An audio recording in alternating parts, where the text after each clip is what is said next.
बिस्मिल्लाहिर्रहमानिर्रहीम अस्सलामुअलैकुम वरहमतुल्लाहि वबरकातुहू। उम्मीद है दोस्तों सब खैर व आफियत से होंगे। आज के अपने इस वीडियो के अंदर CS401 के असाइनमेंट 1 का कंप्लीट सोल्यूशन दोस्तों डिटेल के साथ आप लोगों को बताऊंगा। जो लोग बिगिनर्स हैं, जिनको ये असाइनमेंट बनानी नहीं आती, इंशाल्लाह मेरी ये वीडियो देखने के बाद वो भी इस काबिल हो जाएंगे कि इंशाल्लाह वो अपना खुद का सोल्यूशन खुद क्रिएट कर सकेंगे। चलें दोस्तों बढ़ते हैं आज के असाइनमेंट की तरफ। तो आज के असाइनमेंट की जो ड्यू डेट है वो 20 जून 2022 है। इस असाइनमेंट को दोस्तों आपने MS वर्ड के फॉर्मेट के अंदर यानी डॉक या फिर डॉक्स फॉर्मेट के अंदर सबमिट करवाना है। अब दोस्तों जो आपने MS वर्ड की फाइल सोल्यूशन फाइल सबमिट करवानी है ना, उसमें दो चीज़ें होनी चाहिए। पहला जो आपने कोड लिखना है, ठीक है, ये जो आपने अपना कोड लिखना है असेंबली लैंग्वेज के अंदर, वो कोड आपने पेस्ट करना है अपने MS वर्ड के अंदर।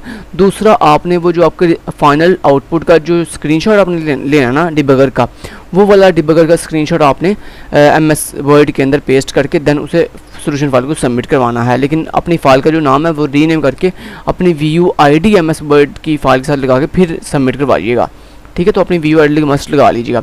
अब दोस्तों आज के प्रोग्राम में करना ये था कि आपकी मान लें कोई भी एक VUID या कोई भी VUID से मतलब आपकी VUID, ठीक है। तो आपकी VUID में जो भी लास्ट 2 डिजिट है ना, लास्ट 2 डिजिट्स हैं, उनमें से जो सेकंड लास्ट डिजिट है ना, सेकंड लास्ट डिजिट है, उसकी आपने पावर लेनी है कहाँ तक, जो आपका लास्ट डिजिट है। जैसे मान लें आपकी VUID के अंदर लास्ट 2 डिजिट थे, मान लेते हैं 4 और 6, मान लेते हैं आपके VUID के अंदर ये लास्ट 2 डिजिट्स हैं 4 6। अब आपका सेकंड लास्ट डिजिट क्या है 4 और लास्ट डिजिट क्या 6। इसका मतलब है आप जो है वो 4 की पावर लोगे कहाँ तक, 6 तक। जिसका मतलब ये है कि यानी आप जो है वो 4 को जो है वो 6 टाइम मल्टीप्लाई करोगे, यानी 4 इंटू 4 इंटू 4 इंटू 4 इंटू 4, तो कितना हो गया 1 2 3 4 5 इंटू 4, तो ये 6 टाइम हो गया। तो यानी 4 को 6 टाइम आप जो है वो मल्टीप्लाई करोगे तो जो आपका जो भी आंसर आएगा वो हेक्साडेसिमल के अंदर कन्वर्ट करने के बाद आपका जो है वो ओरिजिनल सोल्यूशन होगा, तो वो आप सबमिट करवाएंगे। चलें बातें काफ़ी हो गई हैं, ये था दोस्तों इसका तरीका कि कैसे करना है इसको। अब बढ़ते हैं सोल्यूशन की तरफ। सबसे पहले दोस्तों आपने डॉस बॉक्स जो है वो अपने कंप्यूटर सिस्टम के अंदर या फिर अपने लैपटॉप के अंदर डाउनलोड एंड इंस्टॉल कर लेना। कैसे करना है वो बता देता हूँ। सबसे पहले अपने गूगल क्रोम पे आना और यहाँ पे आकर टाइप करना है डॉस बॉक्स डाउनलोड। आपने सिंपली इस तरह लिखना है और यहाँ पे देखिए दोस्तों पहले ये एक ऑप्शन आ रहा है download DOS box and into 86 emulator. यहाँ इस लिंक पे क्लिक किया, ठीक है, और यहाँ पे डाउनलोड नाउ के ऊपर क्लिक कर देना। आपने थोड़ी देर वेट करना है। ये डॉस बॉक्स डाउनलोड होना स्टार्ट हो गया। चलें बढ़िया हो गया, ये डॉस बॉक्स हमारा डाउनलोड हो गया। उसके बाद दोस्तों आपने अगेन नया टैब ओपन करना है। इस पे आगे लिखना है ASSM SOFT soft, SM soft, SM soft आपने लिख के एंटरेट कर देना। जैसे आप SM सॉफ्ट लिख के एंटरेट करेंगे दोस्तों आपके सामने एक पहले लिंक आएगा installation of assembler NASM and its use, और इस वेबसाइट का नाम है जेनरिका, और इस वेबसाइट का मैं लिंक भी आपको दे दूँगा, प्रोवाइड कर दूँगा। इस वेबसाइट का लिंक भी मैं वीडियो के डिस्क्रिप्शन पार्ट में आपको दे दूँगा। तो आपने सिंपली इस वेबसाइट पर आ जाना, क्योंकि बहुत से दोस्तों को ये वेबसाइट नहीं मिलती है। सो आपने जैसे इस वेबसाइट पे आना, थोड़ा दोस्तों स्क्रॉल करना आपने, तो यहाँ पे देखें स्टेप 1 के अंदर आपको यहाँ पे 2 लिंक नज़र आ रहे हैं। एक ये पहला लिंक है, ये वाला ऊपर वाला .rar वाला, और एक ये नीचे लिखा हुआ है जी फ्राम द VULMS VU.edu.pk आगे ये smsoft.zip। आपने ये जो दूसरा लिंक है ना .zip वाला, इसके ऊपर क्लिक कर देना। तो यहाँ पे देखें आपका SM सॉफ्ट जो फोल्डर है वो डाउनलोड हो गया, ठीक है। ये दोनों जब आपने डॉस बॉक्स और SM सॉफ्ट डाउनलोड कर लेने हैं, उसके बाद सिंपली आप न्यू टैब को ओपन करके बंद कर दें इसको, बस हमारा काम फिनिश हो गया। अब आपने क्या करना है, सबसे पहले आपने आ जाना अपने डाउनलोड फोल्डर के अंदर जहाँ पे आपके ये दोनों सॉफ्टवेयर डाउनलोड हुए हैं। अगर आपको ये नहीं पता कि आप कहाँ डाउनलोड होके आए हैं, तो सिंपल अपने गूगल क्रोम पे आएँ, यहाँ पे ऊपर 3 डॉट्स के ऊपर क्लिक करें, यहाँ पे डाउनलोड्स वाले फोल्डर में आएँ और यहाँ पे देखें SM सॉफ्ट डाउनलोड होके आ गया, डॉस बॉक्स डाउनलोड हो गया। यहाँ पे नीचे शो इन फोल्डर करेंगे तो आपको वो लोकेशन बता देगा कि आपका ये कहाँ जाके डाउनलोड हुआ है, ठीक है। तो शो इन फोल्डर करते हैं तो हमें ये बता देता है। तो यहाँ पे कुछ इस तरह का तरीका आ रहा है, ठीक है। अब यहाँ पे मेरे पास ये SM सॉफ्ट आ गया। आपने सिंपली सबसे पहले डॉस बॉक्स इंस्टॉल करना है। डॉस बॉक्स के ऊपर आपने डबल क्लिक करना है। तो यहाँ पे आपको यस या नो कह रहा है, आपने सिंपली यस करना है। जैसे आप यस करोगे यहाँ पे नेक्स्ट करो, इंस्टॉल कर दो, क्लोज के ऊपर क्लिक कर दो, आपका डॉस बॉक्स ये देखो इंस्टॉल होके आ गया है। उसके बाद आपने इस SM सॉफ्ट के फोल्डर के ऊपर राइट क्लिक करना है, यहाँ पे इसको एक्सट्रैक्ट कर देना है। क्योंकि ये जिप के अंदर है, इसको सबसे पहले आपने एक्सट्रैक्ट कर लेना। जैसे दोस्तों आप एक्सट्रैक्ट कर लेंगे तो कुछ इस तरह का आपके पास सामने फोल्डर आ गया जिसके अंदर AFD डिबगर भी है, ठीक है। आपने करना क्या है, आपने ये जो SM Soft को अनजिप करके ये जो इसका फोल्डर बन गया है, इस फोल्डर को यहाँ से कट करें, पूरे के पूरे फोल्डर को यहाँ से कट करें और किसी भी लोकल डिस्क EF किसी भी अपने लोकल डिस्क में ले आएँ। सी में नहीं रखना, सी में नहीं रखना, किसी और लोकल डिस्क में रखना। सो मैं इसको अपनी लोकल डिस्क F में ले आता हूँ। तो यहाँ पे मैं अपनी लोकल डिस्क F में ला के यहाँ पे इस फोल्डर को पेस्ट कर दिया। जैसे दोस्तों मैंने पेस्ट किया तो यहाँ पे देखें टॉप के ऊपर SM Soft का फोल्डर मेरे पास लोकल डिस्क F के अंदर आ चुका है। अब आपने क्या करना है, सिंपली अब नेक्स्ट जो काम करना है वो आपको बता देता हूँ।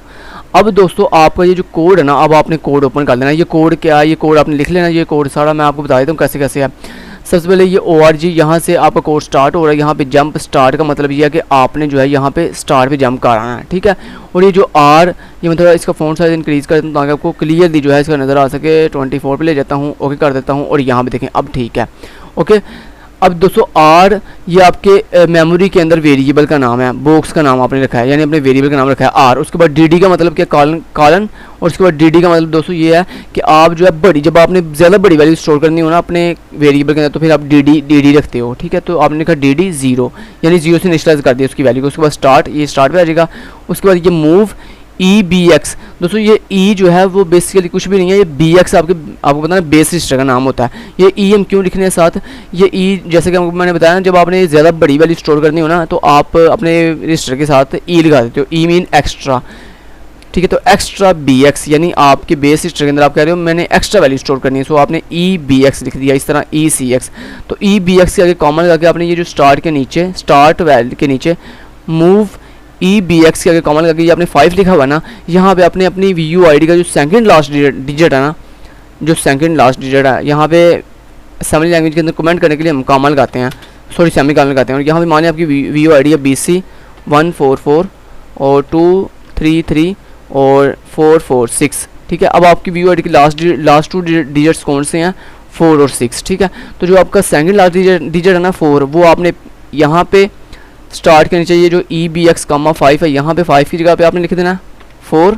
और मान लीजिए मैं आपको एग्जाम्पल के तौर पर दिखा रहा हूँ कि आपने ऐसे करना है, ठीक है जी।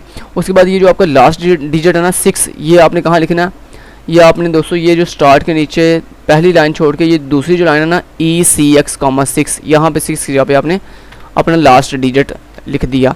अब मैं यहाँ पे कमेंट भी बता देता हूँ, आपको कमेंट करके बता देता हूँ। यहाँ पे आप लिखोगे जनाब अपनी VUID का second last digit, second last digit of VUID, और यहाँ पे आप जो है वो लिखोगे लास्ट डिजिट ऑफ VUID, ठीक है। ये आप लिख दोगे, ठीक है जी। तो यहाँ पे सेकंड लास्ट डिजिट, यहाँ पे लास्ट डिजिट, ओके जी, डन हो गया। अब दोस्तों उसके बाद आपने कहा CX के अंदर 0 सेव कर दो। उसके बाद JZ mean jump 0 stop underscore 1, ये जो मैंने नाम दिया हुआ ना स्टॉप अंडरस्कोर 1, यहाँ पे आप अपने कुछ भी नाम दे सकते हो। लेकिन दोस्तों जो आपने यहाँ पे स्टॉप अंडरस्कोर 1 की जगह पे यहाँ पे नाम देना ना, वही आपने यहाँ पे नीचे ये स्टॉप अंडरस्कोर 1 की जगह पे देना है, ठीक है। लेकिन मैं आपको ये कहूँगा कि आप नाम ना चेंज करो, कोई बात नहीं, कोई इशू नहीं है, कोई इतना प्रॉब्लम नहीं है। लेकिन फिर भी अगर आपने चेंज करना है तो कर दो। लेकिन जो ऐसे बता रहा हूँ ना, जो नाम आप फिर यहाँ पे स्टॉप 1 की जगह पे दोगे ना, वही फिर आप यहाँ पे स्टॉप 1 की जगह पे दोगे, ठीक है। अब यहाँ पे स्टॉप 1 का मतलब क्या है कि दोस्तों अगर आपके क्या मैं कह रहा हूँ कि ये जो CX के अंदर अगर 0 वैल्यू पड़ी हुई है, तो आपको पता ना किसी भी चीज़ की पावर 0 तक लें तो उसका आंसर 1 आता है, तो इसलिए हमने स्टॉप 1 लिख दिया यहाँ पे। उसके बाद कंपेयर CMP मतलब कंपेयर EBX का मतलब कि BX को कंपेयर करो, अगर BX की वैल्यू 0 है तो फिर स्टॉप 0 पे चले जाओ, जंप 0 स्टॉप 0। स्टॉप 0 का मतलब ये है कि किसी भी चीज़ की जब आप पावर यानी 0 की जब आप पावर किसी भी चीज़ तक लेते हो तो उसका आंसर 0 ही आता है। सो आपने ये लिख दिया। उसके बाद चलें ये कोड है, अब ज़्यादा कोड डिटेल से समझाने की आपको पता टाइम नहीं है, आप बाकी जो है खुद देख लीजिएगा, ठीक है। उसके बाद AX 1 फिर L1 मैंने लूप का नाम रखा हुआ है। तो जो आप यहाँ पे अगर नाम चेंज करना चाहते हो, मान लो जो भी आपने यहाँ पे नाम देना ना वो आप यहाँ पे नाम दोगे। ये कॉलन ऐसे ही रहेगा, ये कॉलन नहीं आपने चेंज करना। कॉलन से पहले यहाँ पे आप नाम जो भी दोगे वो यहाँ पे भी आप दोगे। लूप L1 के आगे यहाँ पे अगर आपने नाम खिज़र दिया तो यहाँ पे L1 की जगह पे भी खिज़र दोगे। इस तरह अगर आपने स्टॉप 0 की जगह पे ऊपर अगर नाम यहाँ पे चेंज किया तो यहाँ पे स्टॉप 0 की जगह पे यहाँ पे भी नाम चेंज करोगे। यहाँ पे स्टॉप 1 की जगह पे और जो नाम दोगे वो यहाँ पे स्टॉप 1 की जगह पे लिखोगे। जो आप उसके बाद यहाँ पे स्टॉप 3 की जगह पे लिखोगे वो यहाँ पे आप स्टॉप 3 की जगह पे लिख दोगे। ठीक है, बस ये नाम आपने चेंज करना है, बाकी सारा कोड ऐसे ही रहेगा। उसके बाद लास्ट में दोस्तों मूव AX, 0x4C00 का मतलब होता है कि ये टर्मिनेट करने के लिए यूज़ होता है। तो उसके बाद इंट 0x21 ये आपके सॉफ्टवेयर को जो है 2 लाइन्स के कर देती हैं, टर्मिनेट कर देती हैं आपके प्रोग्राम को। लेकिन जी ये कोड था, दोबारा दिखा देता हूँ। ये कोड है इतना सा, ये कोड आपने जो है वो लिख लेना, टाइप कर लें जल्दी जल्दी अपने नोटपैड, एक नया नोटपैड की फाइल, टेक्स्ट फाइल ओपन करें और उसके अंदर ये जल्दी कोड सारा लिख लें। ये जस्ट मैंने कमेंट किया, ये नहीं आपने लिखना, ये तो मैंने जस्ट आपकी आसानी के लिए कमेंट किया है, आपको बताने के लिए यहाँ पे ये करना है, यहाँ पे ये करना है। ठीक है जी, उम्मीद है आपने लिख लिया वो कोड। अब नीचे कर लेता हूँ, लेकिन ये नीचे वाला कोड का पोर्शन है, तो उम्मीद है आपने कोड लिख लिया होगा। अब नेक्स्ट आपने क्या करना है दोस्तों, अब आपने ये कोड लिखने के बाद, नोटपैड की फाइल में कोड लिखने के बाद आपने सिंपली फाइल के ऑप्शन के ऊपर क्लिक करना है, यहाँ पे सेव एज के ऊपर क्लिक करना है। जैसे आप सेव एज के ऊपर क्लिक करोगे उसके बाद दोस्तों आपने वो जो अपना SM सॉफ्ट वाला फोल्डर जिस लोकल डिस्क के अंदर रखा था ना, उस लोकल डिस्क में आपने चले जाना। मैंने कहाँ रखा था, मैंने रखा था लोकल डिस्क F के अंदर, तो मैं यहाँ पे लोकल डिस्क F में आ गया। यहाँ पे देखिए मेरा SM सॉफ्ट का फोल्डर पड़ा हुआ है। सो आपने इस SM सॉफ्ट के फोल्डर के ऊपर डबल क्लिक करके इसको ओपन कर लेना। डबल क्लिक किया तो मैं इसके अंदर आ गया। जैसे मैं अंदर आया, अंदर आने के बाद यहाँ पे अपनी फाइल का नेम कुछ भी रख लेना। तो मान ली मैंने अपनी फाइल का नेम रख लिया खिज़र, KHIZAR खिज़र। उसके बाद मैंने लिखा खिज़र नाम के रखने के बाद आगे एक्सटेंशन ज़रूर लगानी है, अपने नाम के आगे लिखना है। आपने जो भी अपने फाइल का नाम रखना था रख लिया। उसके बाद आपने फाइल के नाम के आगे लिखना है .ASM, क्या लिखना है ASM। ये लिखने के बाद आपने नीचे से यहाँ से ऑल फाइल्स सिलेक्ट करना है। उसके बाद यहाँ पे सिंपली सेव के बटन के ऊपर क्लिक कर देना। जैसे आप सेव के बटन के ऊपर क्लिक करोगे बस आपकी फाइल जो है वो सक्सेसफुली सेव हो चुकी है। चलें जी, इतना हो गया। अब दोस्तों आपने क्या करना है, सिंपली अपने इस टास्क बॉक्स को डबल क्लिक करके ओपन कर देना। अब यहाँ पे आपने क्या कमांड लिखनी है वो मैं यहाँ पे आपको लिख के दिखा देता हूँ। अच्छा, सबसे पहले दोस्तों अपने टास्क बॉक्स पे जब ओपन आना है, टास्क बॉक्स पे जब आना है तो यहाँ पे दोस्तों आपने सबसे पहले आके टाइप करना है MOUNT माउंट के बाद आपने एक स्पेस देनी है। स्पेस के बाद आपने दोस्तों अपनी जो भी आपने जिस लोकल डिस्क के अंदर आपने अपना SM सॉफ्ट का फोल्डर रखा था ना, उसी लोकल डिस्क का जो नाम है ना वो आपने नाम यहाँ पे स्मॉल केस में लिखना है। मान लें मेरी लोकल डिस्क का नाम F है ना, जिसके अंदर मैंने अपना SM सॉफ्ट रखा है, तो मैंने यहाँ पे स्मॉल F लिखा। उसके बाद एक स्पेस दी। स्पेस देने के बाद अब आपने इसी लोकल डिस्क जिसके अंदर SM सॉफ्ट पड़ा हुआ है, इसका नाम आप कैपिटल में लिखना है आप। ठीक है, तो मेरी लोकल डिस्क F ही है।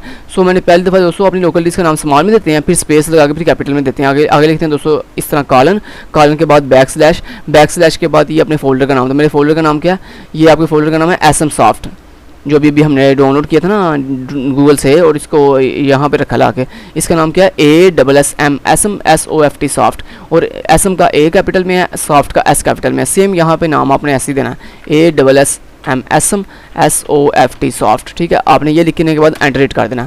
तो यहाँ पे मैं आपको करके दिखा देता हूँ। यहाँ पे देखें आपने लिखा MOUNT माउंट, आगे स्पेस दी, आगे स्मॉल में अपनी लोकल डिस्क का नाम F, उसके बाद कैपिटल में F colon backslash ASM SOFT soft लिख के आपने एंटर हिट किया तो आपके पास मैसेज आ गया drive F is mounted as local directory. उसके बाद दोस्तों नेक्स्ट लाइन पे जाके आपने सिंपली क्या लिखना है, आपने लिखना है ये जो आपने यहाँ पे लोकल डिस्क का नाम दिया था ना स्मॉल के अंदर, ये आपने लिख देना स्मॉल के अंदर स्मॉल F और उसके बाद कॉलन। आपने एंटर हिट नहीं करना, यहाँ पे लिखना है स्मॉल F आगे कॉलन। ठीक है, तो यहाँ मैं लिख के दिखा देता हूँ आपको। तो मैंने यहाँ पे लिखा स्मॉल F और आगे कॉलन लगाया, कॉलन लगा के मैंने एंटर हिट किया। जैसे मैंने एंटर हिट किया तो ये मेरी लोकल डिस्क F में चला गया। उसके बाद दोस्तों जैसे आप यहाँ पे एंटर हिट करके नेक्स्ट लाइन पे जाओगे तो आपने यहाँ पे जाके क्या टाइप करना है, आपने लिखना NASM नाज़म, आगे स्पेस देनी है। उसके बाद जो आपने फाइल, जब ये जो SM सॉफ्ट के अंदर जो आपने अपने नाम से फाइल सेव की है, ये जो आपने कोड वाली फाइल जो सेव की है खिज़र नाम से, यही नाम सेम आपने यहाँ पे टाइप करना है। ठीक है, तो अपनी फाइल का जो भी आपने नाम रखा ना, मैंने नाम खिज़र रखा है, आपने जो भी नाम रखा होगा ना वो यहाँ पे अपने टाइप कर देना। तो यहाँ पे एक दफ़ा देख लेते हैं, सारे कोई बताया तो नहीं हुआ कि यहाँ पे अपने फाइल का नाम क्या रखना है।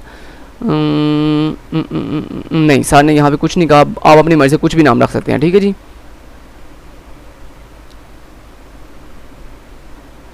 हाँ ठीक है, सर ने कुछ भी नहीं कहा कि आपने स्पेसिफिक ये नाम रखना है फाइल का। ठीक है, आप भी खिज़र रख सकते हैं नाम। ठीक है, तो कुछ भी नाम रख लें। मेरी फाइल का नाम है खिज़र, जो मैंने सेव किया है कोड वाली फाइल। उसके बाद आपने दोस्तों लिखना .ASM, उसके बाद आपने एक स्पेस देनी है, आगे लिखना -O, फिर आगे आपने फिर एक स्पेस देनी है, फिर आगे लिखना है अपनी फाइल का अगेन नाम खिज़र डॉट, आगे लिखना है .com, ये लिख के आपने एंटर हिट कर देना।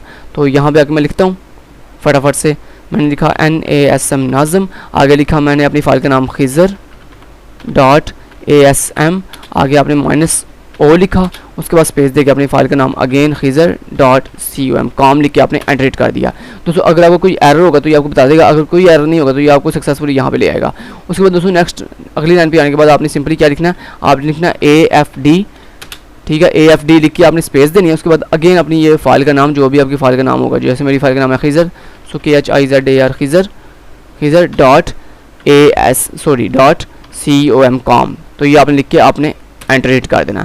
तो आए यहाँ पे लिखें, अब आपने यहाँ पे लिख देना है AFD, आगे स्पेस देके अपनी फ़ाइल का नाम खिज़र डॉट com लिख के आपने एंटर कर दिया। जैसे आपने एंटर कर दिया तो दोस्तों इस तरह के आपके पास डिबगर का जो है वो आ जाएगा, इसी का आपने स्क्रीनशॉट लेना है, ठीक है।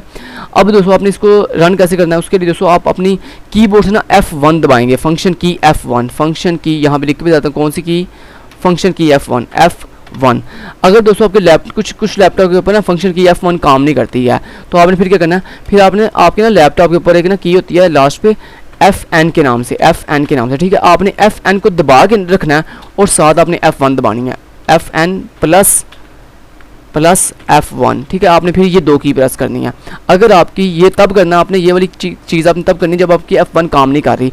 वैसे आपने F1 दबाना तो इंशाल्लाह आपका वर्क करेगा, लेकिन कुछ लैपटॉप्स ऐसे होते हैं जिसमें अकेला F1 वर्क नहीं करता, उसके लिए आपको F जो N है ना फंक्शन की FN, इसको दबा के रखना पड़ता है। तो इसको दबा के रख के फिर आप प्लस F1 प्रेस करते जाएंगे तो आपका कोड वर्क करता जाएगा। और ये काम आपने तब तक करना जब तक आपके, ये देखिए आपको टॉप के ऊपर नज़र आ रहा है AX BX और CX, जब आपके CX रजिस्टर के अंदर 0000 यानी 4 दफ़ा 00 आ जाएगा ना CX रजिस्टर के अंदर, तो अब आपने अपने प्रोग्राम को जो है तब आपने F1 दबाना या FN प्लस F1 दबाना स्टॉप कर देना, ठीक है। अब मैं देखें F1 दबाता हूँ, ये देखें ये कोड मूव करना शुरू हो गया, ये देखें F1 मैंने दबाया, ये देखें CX के अंदर 0005 आ गया। तो ये करते करते देखें जैसे CX के अंदर 4 दफ़ा 00 आना आपने स्टॉप, वो देखें CX के अंदर 0000 आ गया, मैंने सारी स्टॉप कर दिया। अब AX के अंदर आपका आंसर आ गया जनाब, जो भी आपकी पावर थी ना उसका आंसर आ गया। अब आपको कैसे पता चलेगा कि आपका आंसर जो AX के अंदर आया क्या वो सही है या नहीं सही, तो दोस्तों उसका बड़ा आसान तरीका है। उसके लिए दोस्तों आपने गूगल क्रोम पे आना है, जिस चीज़ की आपने पावर दी है ना वो आपने यहाँ पर लिखना है। तो उसके लिए आपने ना गूगल पे लिखना है पावर कैलकुलेटर, आपने क्या लिखना है पावर कैलकुलेटर, और यहाँ पे आपने सिंपली क्या लिखना है, जिस चीज़ की आपने पावर लेनी है ना वो वाली वैल्यू लिखनी है। मान लें मैंने पावर ली है ना इस वक्त किसकी, मान लें आपने पावर लिया 5 से 6 तक की या 4 से 6 की, तो आपने पावर लिया 4 की। आगे आपने दोस्तों ये XY लिखा हुआ है, इसके ऊपर क्लिक करना है। उसके बाद आपने 4 की पावर कहाँ तक ली है 6 तक, तो आपने 6 प्रेस करना है। उसके बाद आपने इक्वल दबा देना। तो यहाँ पे देखें दोस्तों आपके पास आंसर आया 46, ठीक है। ये नहीं सही आंसर नहीं आया, दोबारा से क्लिक करें, 4 की पावर कहाँ तक 6 तक, ठीक है। उसके बाद इक्वल दबाया तो यहाँ पे देखें आपको आंसर दे रहा है 4096, ठीक है। ये डेसिमल के अंदर है, इसको हेक्साडेसिमल में कैसे कन्वर्ट करना है उसके लिए आप लिखोगे यहाँ पे डेसिमल टू हेक्साडेसिमल कन्वर्टर, ठीक है। ये लिख के आपने ये पहले लिंक के ऊपर क्लिक करना है और यहाँ पे अपनी वैल्यू बतानी है। तो यहाँ से जो आपका आंसर है ना, ये जो भी आपकी आंसर आया ये पावर लेने के बाद आपने इसको यहाँ से कॉपी करना है। कॉपी करने के बाद यहाँ पे लाके पेस्ट करना, पेस्ट करने के बाद आपने कन्वर्ट के बटन के ऊपर क्लिक कर देना। तो यहाँ पे देखें हेक्साडेसिमल के अंदर आपके आंसर की हेक्साडेसिमल के अंदर वैल्यू क्या बन रही है 1000। इस तरह मान लें आपकी लास्ट जो 2 डिजिट है ना वो है जी 56, इसका मतलब है आपने 5 की पावर लेनी है 6 तक। तो इस यहाँ पे इसी के ऊपर क्लिक करके इसको क्लियर कर दें। अब आपने 5 की पावर लेनी है 6 तक, इक्वल दबाया तो आंसर आया 15/5। इसको आपने यहाँ से कॉपी किया, कॉपी करने के बाद यहाँ पे लाके पेस्ट किया, पेस्ट करने के बाद कन्वर्ट के बटन के ऊपर क्लिक किया तो यहाँ पे आपका आंसर आ गया 3D09। इसका मतलब आपके AX रजिस्टर के अंदर जो है ना यहाँ पे 3D09 आना चाहिए, लेकिन मैंने चूँकि पावर 4 की पावर 6 तक सॉल्व किया तो उसको मेरा आंसर है हेक्साडेसिमल के अंदर आता है 1000। तो यहाँ पे देखें AX के अंदर 1000 आ गया। अब इस AX के आंसर को आपने यहाँ पे मेमोरी में कैसे शो करना है उसके लिए दोस्तों आपने यहाँ पे ना जैसे ही आपके CX के अंदर 4 टाइम 00 आएगा तो सिंपली आपने यहाँ पे ना टाइप करना है MD नहीं M2। तो यहाँ मैं बता देता हूँ आपने क्या टाइप करना है। आपने सिंपली टाइप करना है M2, आगे स्पेस देके आपने लिखना DS, आगे लिखना कॉलन के आगे आपने लिखना 103, ठीक है। तो ये मैं आपके टाइप करता हूँ यहाँ पे। तो यहाँ पे हमने लिखा M2, आगे स्पेस दी, आगे लिखना DS, आगे लगाया आपने कॉलन, कॉलन लगाने के बाद आपने लिखा 103। इतना लिखने के बाद आपने एंटर प्रेस कर देना। जैसे ही दोस्तों आप एंटर प्रेस करोगे तो यहाँ पे देखो आपके मेमोरी के अंदर जो है वो 000 आ गया। तो यहाँ पे ना फर्स्ट के ऊपर आपका यहाँ पे आंसर आ जाएगा। तो इसके लिए आपने क्या करना है, यहाँ पे आंसर अभी आया नहीं है, क्यों नहीं आया, क्योंकि आपने F1 अभी प्रेस नहीं किया। तो यहाँ से ना एक दफ़ा F1 प्रेस करो। जैसे ही दोस्तों आपने F1 प्रेस करोगे ना तो यहाँ पे देखो आपका आंसर आ गया। तो यहाँ से ना उल्टा डिस्प्ले करता है। मान लें यहाँ पे जैसे मेरा आंसर आया है 1000, तो यहाँ पे देखें 1000 उल्टा डिस्प्ले कर रहा है। पहले 1000 का जो पहले 10 है वो बाद में है, उसके बाद जो 00 बाद में है वो पहले आ रहा है। तो मेमोरी के अंदर ना आपके आंसर को उल्टा डिस्प्ले करता है। तो आपने इस चीज़ से परेशानी होना, आपका आंसर मेमोरी के अंदर देखें स्टार्टिंग के ऊपर उल्टा डिस्प्ले होता है, ठीक है। तो यहाँ पे देखें मेमोरी में आपका आंसर आ गया। ये जो आंसर है इसका आपने स्क्रीनशॉट ले लेना आप सिंपली। तो आपने F1 अगर प्रेस करेंगे तो यहाँ पे आपका सॉफ्टवेयर जो है टर्मिनेट भी करने लगा। वो देखें आपका प्रोग्राम टर्मिनेटेड ओके का ऑप्शन आ गया। जैसे ये रेड कलर के साथ ये लिखा हुआ है, आपने समझ जाना आपका प्रोग्राम जो है टर्मिनेट कर गया। तो यहाँ पे आपका आंसर आ गया। यहाँ से आपने ये स्क्रीनशॉट ले लेना इस चीज़ का। तो ये आपने अपने AFD डिबगर का यहाँ से ऐसे स्क्रीनशॉट ले लेना, ठीक है। स्क्रीनशॉट लेने के बाद इसको सेव कर दें अपने पास। तो सेव आप किसी भी नाम से कर लें, लेट्स से मैंने खिज़र नाम से इसको सेव कर दिया, ठीक है। उसके बाद आपने सेव कर लिया इसको। ओके, अब आपने दोस्तों इस सोल्यूशन को करना कैसे है वो आपको बता देता हूँ।